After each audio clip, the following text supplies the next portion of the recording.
Hello friends, welcome to Indian study पर आपका स्वागत है। दोस्तों, आज की इस वीडियो में मैं आप लोगों के लिए जीके का टेस्ट लेकर के आया हूं, जो कि आपके आने वाले एग्जाम यूपीएसआई के लिए बेहद इंपॉर्टेंट है।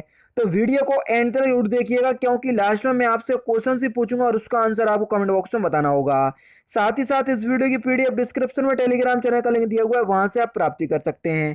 पहला क्वेश्चन सर आपके सामने, पनामा नहर किन दो सागरों या महासागरों को जोड़ती है? जल्दी बताइए सर। हम बात कर रहे हैं पनामा नहर की कि पनामा नहर किन दो सागरों या महासागरों को जोड़ती है। तो आपका जो सही आंसर हो जाएगा वह हो जाएगा अटलांटिक महासागर और प्रशांत महासागर को। चौथा ऑप्शन बिल्कुल करेक्ट हो जाएगा सर। नेक्स्ट क्वेश्चन से आपका इलायची, जिसको हम कार्डेमम पहाड़ियां के नाम से जानते हो, ये पहाड़ियां जो है वो किस पर्वत श्रृंखला में स्थित है? इंपोर्टेंट क्वेश्चन है। तो सही आंसर हो जाएगा आपका पश्चिमी घाट। चौथा ऑप्शन जो है वो आपका बिल्कुल क्या हो जाएगा सर? करेक्ट हो जाएगा। नेक्स्ट क्वेश्चन आपके सामने, निम्नलिखित में से कौन सा एक इंटरनेट प्रोटोकॉल है? जल्दी बताइए सर, निम्नलिखित में से कौन सा एक इंटरनेट प्रोटोकॉल है? तो आपका जो सही आंसर हो जाएगा वह हो जाएगा टीसीपी, जिसको हम ट्रांसमिशन कंट्रोल प्रोटोकॉल कहते हैं। तीसरा ऑप्शन बिल्कुल करेक्ट हो जाएगा। नेक्स्ट क्वेश्चन से आपका कि इनमें से कौन राष्ट्रीय सुरक्षा समिति के सामरिक नीति दल के सदस्य हैं? जल्दी बताइए।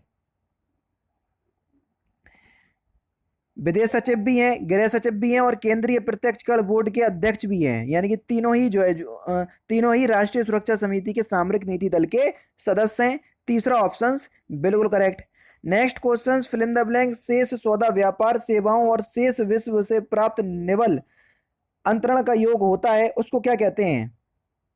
तो सही आंसर हो जाएगा चालू लेखा। पहला ही ऑप्शन यहाँ पर आपका बिल्कुल क्या होगा सर? करेक्ट हो जाएगा। नेक्स्ट क्वेश्चन, किसी वस्तु की मात्रा के लिए उपभोक्ता का इष्टतम चयन तथा उसकी कीमत में संबंध अत्यंत महत्वपूर्ण है तथा यह संबंध फिल इन द ब्लैंक्स फलन कहलाता है। तो यह संबंध मांग फलन कहलाता है। चौथा option correct. Next question start करने से पहले मैं आपको बता दूं, अरे भाई साहब, मेरा तो चिल्लाते चिल्लाते गला ही थक गया। आप सभी लोग जानते हैं कि मैं बता बता के आपको बता चुका हूं कि भैया डेली बेसिस पे अनअकैडमी पर 4 स्पेशल क्लास चलती हैं। अच्छा, सबसे अच्छी बात पता क्या है? जो यूट्यूब से अनअकैडमी पर आ रहा है ना, वो तो ये कह रहा है कि सर मुझे तो बहुत मजा आ रहा है यहाँ पर। यूट्यूब पे और अनअकैडमी पर आप दोनों जगह बहुत ही अलग ही बिल्कुल डिस्कस करते हैं, क्योंकि यूट्यूब पे हर चीज पॉसिबल नहीं है ना। मैं आपसे कह चुका हूं कि 4 में से कोई एक स्पेशल क्लास में आ जाओ। वहां पर आपको कोई चीज समझ में नहीं आए तो सारा क्लास को डिसलाइक करना और चले आना। इससे ज्यादा बड़ी बात मैं आपसे कोई नहीं कह सकता हूं। और सारी स्पेशल क्लास कोई फ्री है सारी। मैं आपसे ये भी नहीं कह रहा हूं कि आप मुझे पैसे दो, मैं तो ये कह रहा हूं कि मैं पढ़ा रहा हूं, बस आप पढ़ने आ जाओ फ्री में, और कुछ दिक्कत नहीं है। फ्री स्पेशल क्लास सोच के तुम लोग ये समझ रहे कि बस ऐसे ही चल रहा होगा। डिस्क्रिप्शन में लिंक है, एक बार आओगे तो क्वालिटी देखोगे, समझ में आएगा। ठीक है? फिर भी लिंक से नहीं पहुंच पा रहे हो तो पूरा ट्यूटोरियल में आपको बता दे रहा हूं कैसे आपको मेरी क्लास तक पहुंचना है। आप लोगों को सबसे ज़्यादा दिक्कत हो रही है मेरी स्पेशल क्लास लेने पे, जो रोज़ सुबह 11 बजे चलती है। आप जैसे ही अनअकैडमी पर अपना अकाउंट बनाएंगे तो आपके सामने ये विंडो खुल करके आएगी। तो आपको UP triple S C search करना है। यूपी ट्रिपल एस सी या स्टेट पीसीएस में आपको ये यूपी ट्रिपल एस सी देखने को मिल जाएगा। तो हमने ये देखो, ये मिल गया यूपी ट्रिपल एस सी। तो हमने इसको सिलेक्ट किया। सिलेक्ट करने के बाद हमने हिंदी को जो है वो सिलेक्ट कर लिया, हमको हिंदी मीडियम से पढ़ना है। आगे की जो आपकी प्रोसेसिंग है वो यहाँ पर हो जाएगी और आपको यहाँ पर यूपी ट्रिपल एस सी लिख करके आ जाएगा। देखो, ये लिख करके आ गया यूपी ट्रिपल एस सी। अब UP triple S C category में आपको कुछ नहीं करना। आपको जाना है ये सर्च पे और यहाँ पर आपको मेरा नाम सर्च करना है। मेरा नाम है तारिक सरवर, TARIQ, तारिक सरवर, ये मेरा नाम है। तो देखो, मैं आपको वहां पर दिख जाऊंगा, ये दिख गया मैं। ठीक है? यहाँ पर जैसे ही आप करोगे तो आपके सामने इसको आप क्लिक करोगे तो मेरी सारी क्लासेस आपके सामने आ जाएंगी। जो आगामी क्लास होंगी वो भी आ जाएंगी। देखो, ये सारी क्लासेस आ गई। अभी हाल ही में क्लास लेकर के हटा हूँ 37 मिनट पहले। तो आपको मेरी क्लास देखना है, सपोज करो यही वाली क्लास देखना है, तो मैंने क्लिक किया। तो अब क्या करना पड़ेगा सर? आपको क्लास अनलॉक करना पड़ेगी। जैसे ही मैंने आपको क्लास में किया तो अनलॉक कोड आपको मांगा है। तो अनलॉक कोड है आपका इंडियन स्टडी, जो कि हमारे चैनल का नाम है इंडियन स्टडी। कहीं भी कोई भी स्पेस नहीं है, ये है। और इसको हमने अनलॉक कर दिया। अब आपके सामने क्लास अनलॉक हो गई। आराम से आप क्लास का लुफ्त उठाइए और डेली बेसिस पे आपके पास नोटिफिकेशन भी पहुंच जाया करेगी। अब आपको समझ में अभी आ गया होगा सब कुछ। ठीक है? अब मिलते हैं। जैसे भी आपकी क्लास होगी आप उस तरीके से देख लीजिएगा, जैसा कि मैंने आपको बताया है। नेक्स्ट क्वेश्चन आपके सामने, सिरका और बेकिंग सोडा की अभिक्रिया से क्या बनता है? जल्दी बताओ। तो सही आंसर हो जाएगा कार्बन डाइऑक्साइड। दूसरा ऑप्शन बिल्कुल करेक्ट हो जाएगा। सरकारी कर्मचारियों द्वारा प्रदान की गई सेवा सहित किसी भी क्षेत्र में असाधारण और प्रतिष्ठित सेवा के लिए निम्नलिखित में से कौन सा भारत का दूसरा सबसे बड़ा दिया जाने वाला नागरिक पुरस्कार है? तो सही आंसर हो जाएगा सर आपका पद्म विभूषण, तीसरा ऑप्शन करेक्ट। किसी सामान्य मांग वस्तु की मांग में गिरावट उपभोक्ता की आय में फिल इन द ब्लैंक्स के साथ होती है। तो गिरावट जो है वो उपभोक्ता की आय में गिरावट के साथ होती है। दूसरा ही ऑप्शन यहां पर आपका बिल्कुल करेक्ट होगा।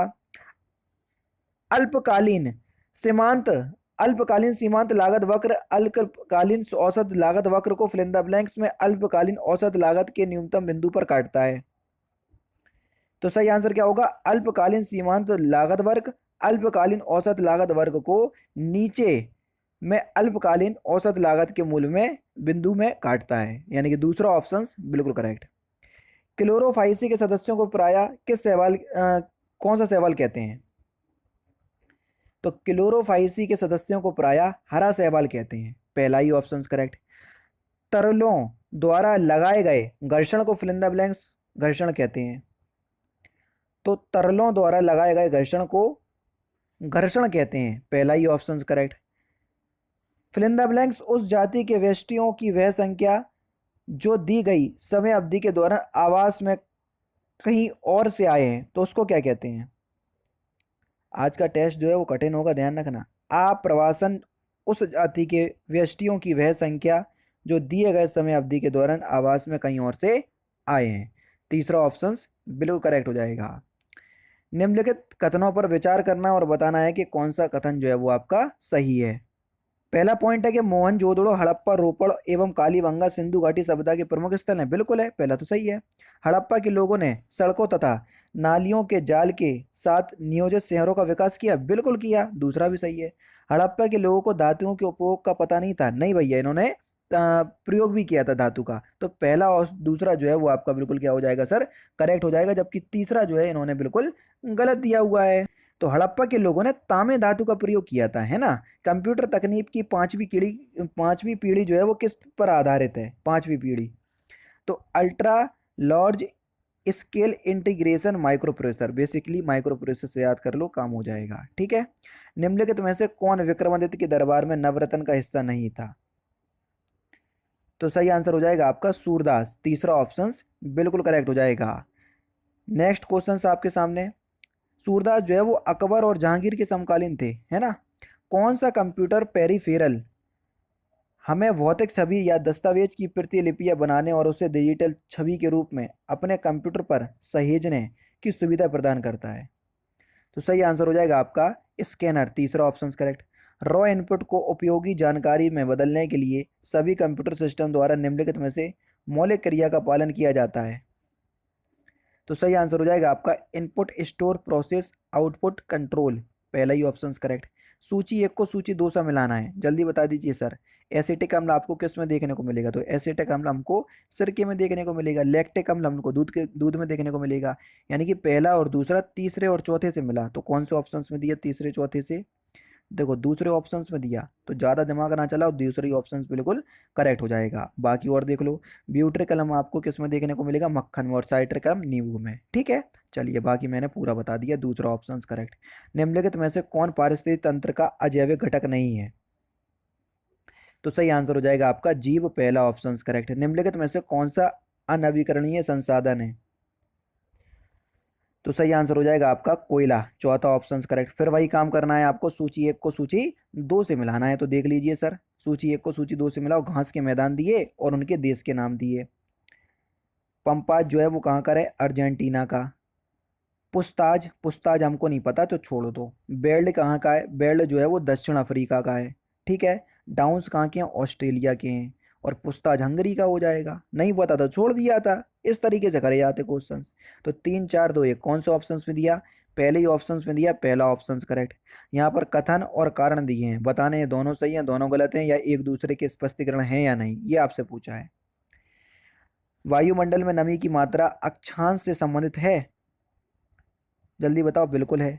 नमी को जलवाष्प के रूप में रखने की क्षमता तापमान से संबंध है? ये भी बिल्कुल ठीक है, दोनों ही सही है। और आर ए का सही स्पष्टीकरण भी है, पहला ही ऑप्शन यहाँ पर आपका बिल्कुल करेक्ट हो जाएगा। दिए गए कथनों में से कौन सा सही है ये हमको बताना है।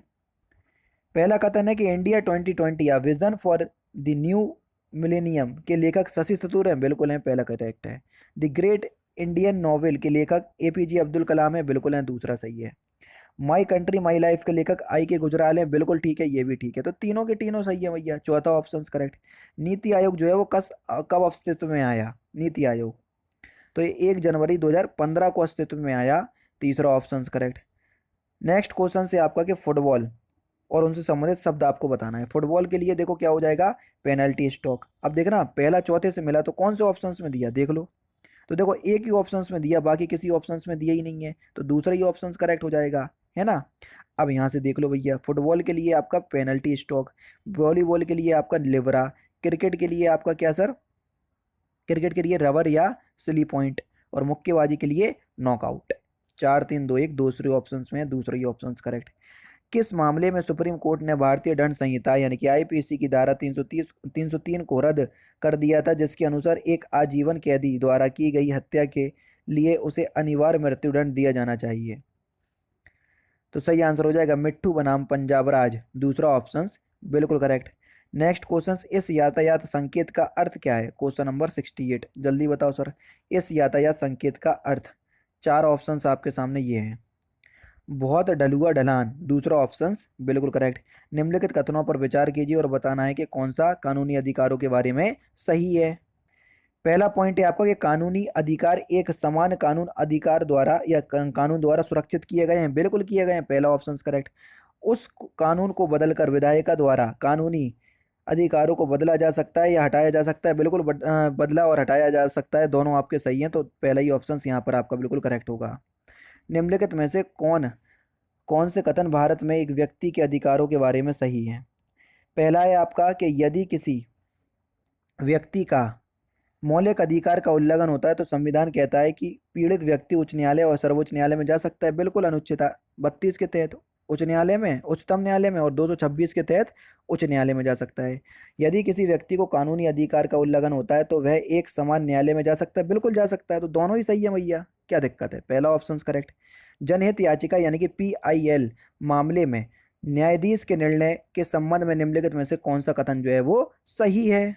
पहला है कि जनहित याचिका के परिणाम स्वरूप अदालत ने घोषित किया कि रस्सियों से हथकड़ी लगाना और बांधना अमानवीय है और मानव अधिकारों का पूर्ण उल्लंघन है, बिल्कुल करेक्ट, पहला सही है। जनहित याचिका के परिणाम स्वरूप अदालतों ने फैसला सुनाया कि किसी भी मामले में एक बच्चे को जेल नहीं भेजा जा सकता है अगर वे असाधारण मामलों को छोड़कर, तो दूसरा ऑप्शन जो है वो आपका ये भी ठीक है, तो दोनों ही कथन जो है वो आपके सही हैं। नेक्स्ट क्वेश्चन देखो, सूचना का अधिकार अधिनियम का मूल उद्देश्य सरकार के कार्य में फिल इन द ब्लैंक्स को बढ़ावा देना है। तो सूचना का अधिकार अधिनियम का मूल उद्देश्य सरकार के कार्य में पारदर्शिता को बढ़ावा देना और जवाबदेही को बढ़ावा देना, दोनों ही आपके सही हैं, तीसरा ऑप्शन करेक्ट। वर्ष 1983 में स्थापित फिल इन द ब्लैंक्स के राजपत्र यानी कि चार्टर का उद्देश्य देश में राज्य और केंद्र सरकारों के बीच संबंध और अधिकारों के संतुलन को जांचना था और भारत के संविधान के ढांचे के भीतर परिवर्तन का सुझाव देना था। किस समिति का, तो सही आंसर हो जाएगा आपका सरकारीय आयोग, तीसरा ऑप्शन बिल्कुल करेक्ट हो जाएगा। पंचायती राज व्यवस्था को अपनाने वाला पहला भारतीय राज्य कौन सा था, तो आप सभी लोग जानते हैं उस भारतीय राज्य का नाम था राजस्थान, दूसरा ऑप्शन करेक्ट। केंद्र और राज्य के कानून बनाने के अधिकारों के बारे में निम्नलिखित में से कौन सा कथन जो है वो सही है। संघ और राज्य सरकारें दोनों समवर्ती सूची के विषयों पर कानून बनाती हैं, बिल्कुल पहला करेक्ट। यदि समवर्ती सूची के विषय पर संघ के कानून और राज्य के कानून के कोई बीच मतभेद होता है तो संघ को कानून का मान होगा, बिल्कुल ठीक, दोनों ही ऑप्शन जो है वो करेक्ट हैं। दोनों में टकराव होगा तो प्राथमिकता संघ को दी जाएगी। संसद सत्र फिल इन द ब्लैंक्स से आरंभ होता है, तो संसद सत्र जो है ये आपका दोनों सदनों में राष्ट्रपति के संयुक्त संबोधन से जो है वो प्रारंभ होता है, तीसरा ऑप्शन करेक्ट। इनमें से किसका सही ढंग से मिलान किया गया है ये आपको बताना है। क्वेश्चन नंबर 77, ग्राम पंचायत गांव स्तर पर होती हैं, बिल्कुल होती हैं। पंचायती समिति ब्लॉक स्तर पर होती हैं, बिल्कुल होती हैं। और जिला परिषद जिला स्तर पर होती हैं, बिल्कुल होती हैं। पहले ही ऑप्शंस में सही मिलान है, पहला ऑप्शन करेक्ट।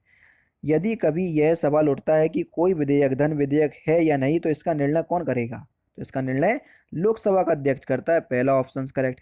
राज्य के नीति सिद्धांतों के बारे में निम्नलिखित में से कौन सा जो है वो गलत है। पहला है वे अदालत द्वारा लागू होते हैं, वे अदालत द्वारा लागू होते हैं। नहीं भैया, ये अदालत यानी कि न्यायालय में वाद नहीं है, तो ये तो बिल्कुल ही गलत है। वे आयरलैंड के संविधान से लिए गए हैं, बिल्कुल लिए गए हैं। तो वो पूछ रहा है कि कौन सा गलत है, तो पहला ही जो है वो गलत है, तो तीसरा ऑप्शन यहाँ पर आपका बिल्कुल करेक्ट हो जाएगा। कौन सा प्राधिकरण या प्राधिकारी भारत के राष्ट्रीय राष्ट्रपति के चुनाव की प्रक्रिया का संचालन करता है? तो इस क्वेश्चंस का आंसर जो है आप मुझे कमेंट बॉक्स में बताएंगे। तो दोस्तों ये थे आपके 40 जीके के इंपॉर्टेंट क्वेश्चंस जो कि आपके आने वाले एग्जाम यूपीएसआई के लिए बेहद इंपॉर्टेंट है। वीडियो अगर आपको अच्छी लगी हो तो प्लीज़ दोस्तों वीडियो को लाइक और शेयर जरूर कर दीजिएगा।